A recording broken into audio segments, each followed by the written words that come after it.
But I do want to pick up on what's happened this week in the Premier League.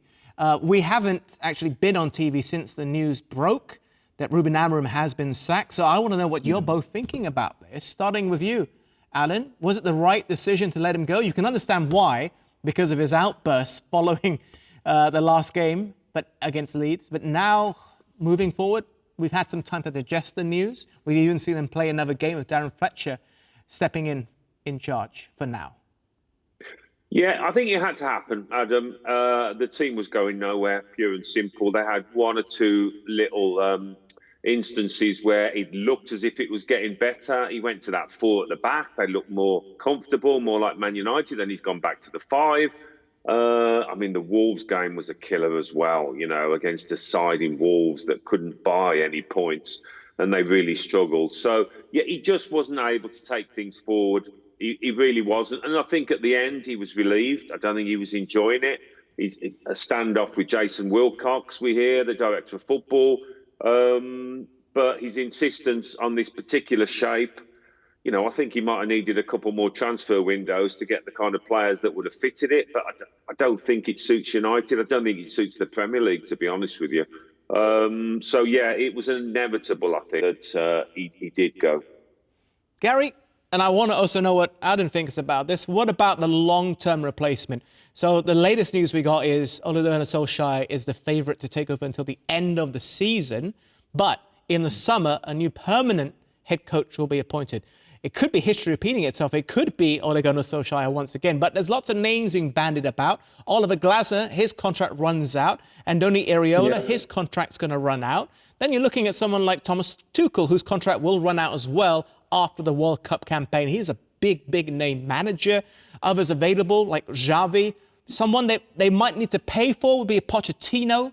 He's a name that's been courted several times by United over the years.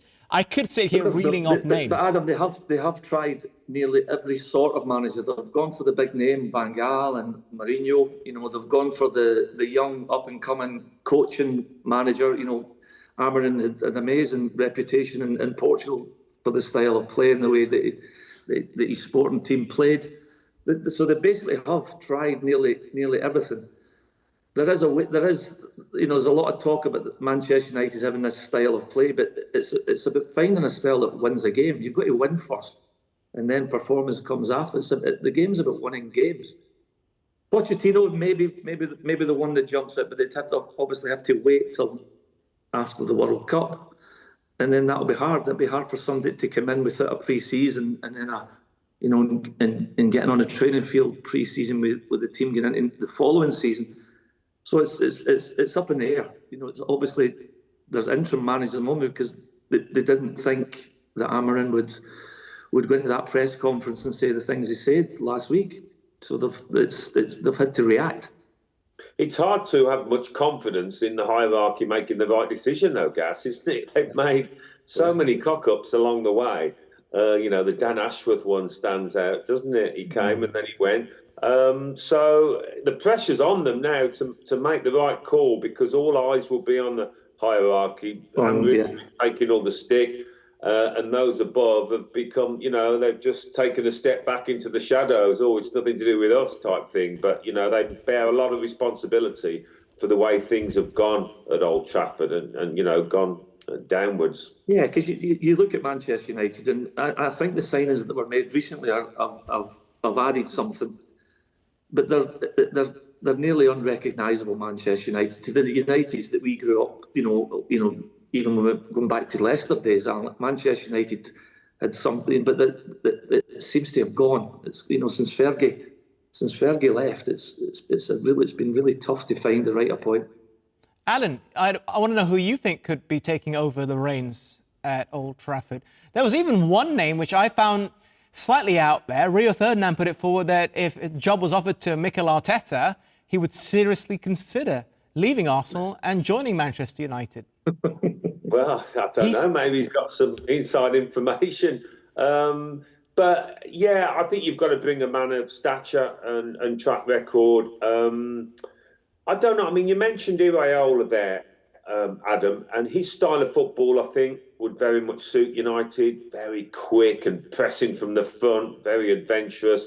and he's a very talented coach, and I think he's going to leave Bournemouth in the summer. So he would be one to keep an eye out. But you know, you also mentioned some of the international managers, and you never know if they're going to stay on managing those countries after the World Cup. Thomas Tuchel, is he still going to be with England? You know, if he was offered the Man United job, you know, I think he might just take it. So we'll have to watch this space. Yeah, even someone like Julian Nagelsmann. Sorry.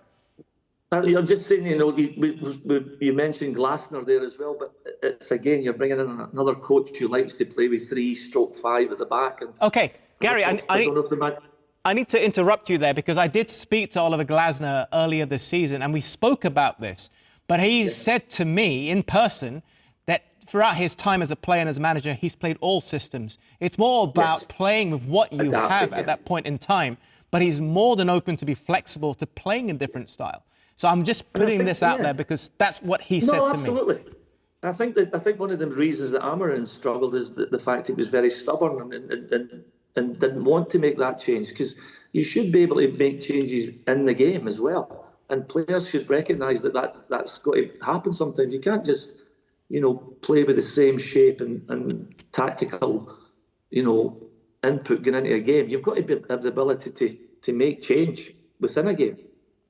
Well, whoever gets the job, the best of luck to them. It will definitely break headlines around the world, whoever is appointed in the hot seat of Manchester United.